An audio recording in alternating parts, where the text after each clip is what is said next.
I'm back again, and I'm Sandra, and I'm with my granddaughter, Gigi again. Here she is. Say hi, Gigi. Hi. Yeah. Let me um turn the TV down so they can hear me more. Now keep me up to breast of what's going on. I missed something about the president and Diddy.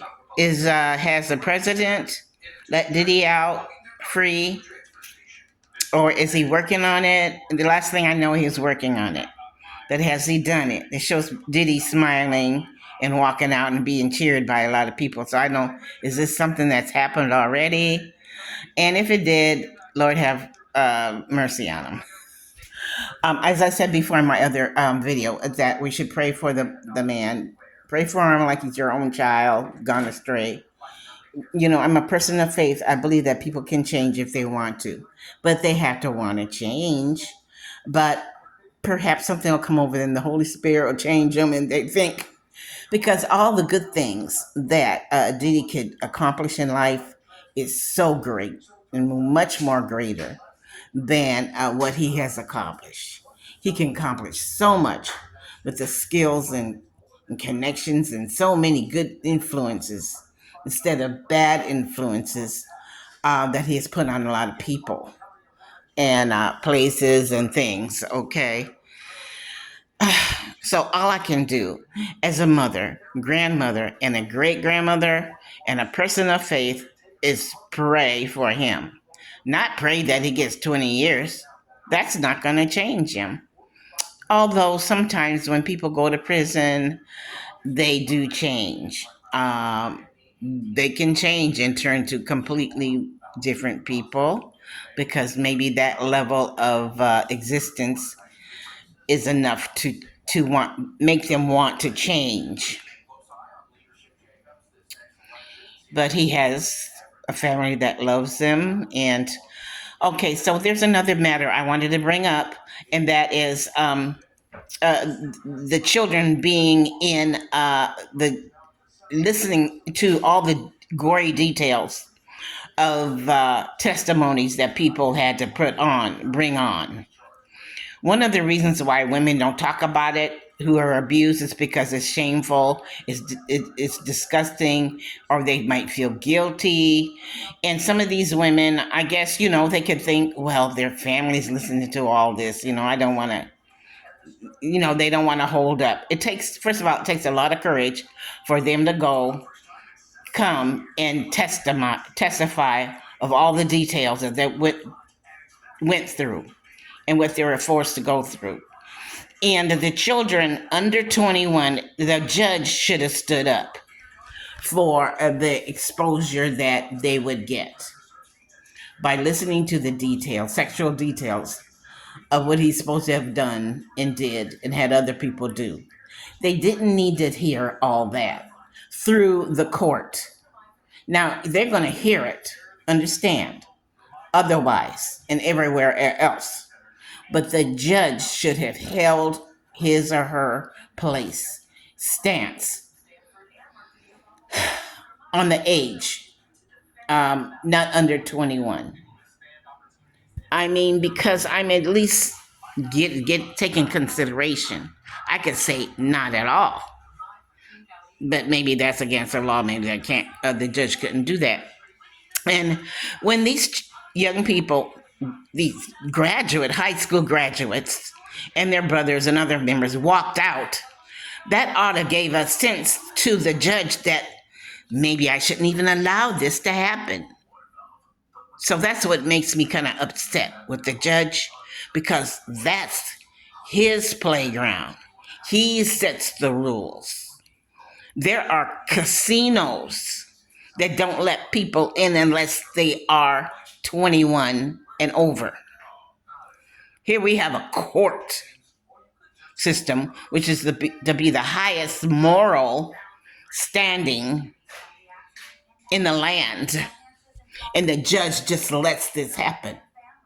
So the kids can't take it no more. It's so gross and humiliating. They had to walk out in tears. They're the only ones that had sense. The judge, with all his experience, and education and notoriety and trust from the community because they have to be elected. Judges are elected by the people. It trusts that they make the right choices and decisions. And that he let them go through this through him. Now, naturally, but some people say, well, they're going to hear about it anyway. They're going to see about it. They already seen this 1,000 times, him kicking a woman, his girlfriend in that picture that they like to show over and over and over and over and over again. But that's not the point. The point is they're in the court, and he has a say so of what goes on in his court and the people that are there. But this just like goes over his head. He doesn't get it. I don't know the name of the judge, and I really don't care, but that was something that I did not like about this judging situation, court system. Is our court system going crooked? Are we going down? Is our court system as uplifting as it used to be 50 years ago or 100 years ago? Maybe this is a sign that our whole country is going down and the court system loses its values and principles. Maybe they're going down, and that's a sign that we're all going down. And as the Bible prophecy and so forth, we will be the last to go down, but not because we're losing common sense and sensitivity to the human race and to the family. The judge could say, "Oh no, not in my court, not through me. If they are under 21, they shouldn't be here. They have to dismiss themselves." And just think too, this might, affect the testimonies of the women. They want to talk all about that. They have to answer questions and so forth. It is, and nobody really addressed that, but that's what hit me really hard, in this court system. And of course, if he gets out, then he gets out. Has he learned anything through this? If he gets free without doing the 20 years, I guess that's the worst that they can think of. According to what he did, they had to prove it all, and they claim like they can't prove it all, and all that kind of game playing. But God knows, and he knows. Diddy knows everything that he did. So that's what I have to say and about that. If he gets, he may get some time, but even whatever time he gets, it's going to be cut short out of maybe good behavior. I don't know. But let me tell you about some crooks that go into jail and get sentenced. They do their business in the jail and prison system. The prison system can be crooked too, and sometimes they've been known to let inmates get away with stuff just to make it easier on them. So, there needs to be improvement all around.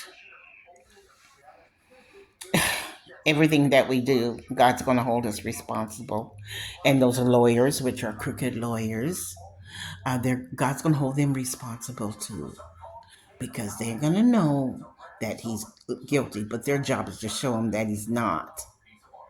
And so they're taking his side, naturally, because of money and being paid, and they're going to burn in the lake of hell, the lake of fire in the Bible in Revelation. If they don't get, there was one lawyer that got out of it.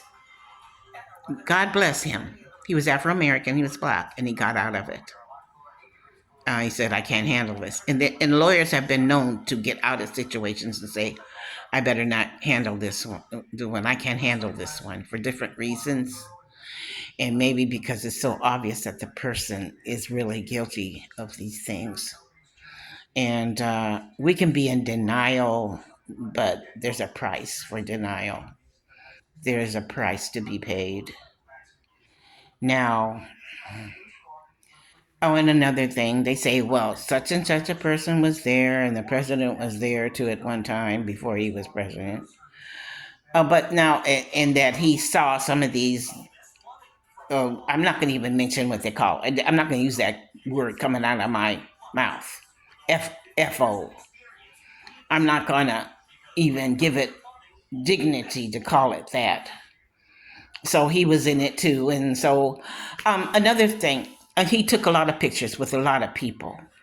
But that doesn't mean, now I believe if they said that he did it, he did it. I'm not going to just say, I'm not going to, I don't know. Um, I'm not going to say that the president did it or whether he didn't do it. But some of the people, that's why it's important that you be careful who you hang around with. And we try to tell our children this, and we try to control our children, and they can be around the better people. Because if the person that they're around is a crook and is breaking the law, they're with them, then their name is going to be up in it too, whether they actually did the dishonor or whether they didn't do the bad deed. They were with the crook, and their name is coming up too. And they not necessarily did anything or to contribute to it. They were just with the wrong person or the wrong crowd. So all those pictures that you see and you naming the different people, it could have been different times. It could have been, I'm not saying that they're all perfect. I mean, that they didn't have anything to do with it. I'm just saying that just because the person's in the picture doesn't necessarily mean that they actually did the act or even knew about it. I'm sure they shook hands with Diddy, not knowing 5 minutes before that he came from doing from heaven knows what. He took a picture because he's a famous person, not knowing that the day before he beat up a couple women. I mean, so, and then it's somehow or another it's taken off some of the guilt from the perpetrator and the orchestrator of it all. But it's not, you can't do that. Diddy is responsible for Diddy. And if anybody else is involved in it, then you got to take each one individually, not because he was up in some picture. Because there's some people was up in some picture and they regret it because they don't want their name up in it and they didn't have nothing to do with it. And some did. They know who they are, the whole thing, but such and such a person, he was in a picture with him. That doesn't mean that. What picture, when, where, and how? What, getting off a plane? Or after a concert? And somebody ran up to and got a picture with them? And the person happens to be a famous person? Or somewhat of a famous person? Oh, so, oh, goodness, Diddy's going to have this on his shoulders, on his back, for the rest of his life. And the only way that he can get out of it is that he will confess to all the things that he did and change his life and have a reason for changing his life. Because right now he's in peril because his money is not going to last that long. And the money in the United States money, there's going to be a day when it's not going to be worth anything. It's going to be worthless. People won't be using money anymore. That's another prophecy that is to come. And some people say, well, that's why I'm going to enjoy it now. I'm going to enjoy it now. Yeah, I guess so. Maybe I may not be around because I'm old, but my daughters and my granddaughters and grandsons will see the day when the money will be worth less. and they'll be having chips of your identity under your skin and or in your forehead or in your hand. And they got some of the chip situation going on now. They start like using that already. So I'll do some more research on that. But money's going to only take you so far. And right now, that's his God. The money is his God. He's very well convinced that money can do anything. It can buy you, it can buy life, it can do. That's his God. And that's wrong. It's wrong. It's wrong. Now, how do I turn this off? Good. See you later.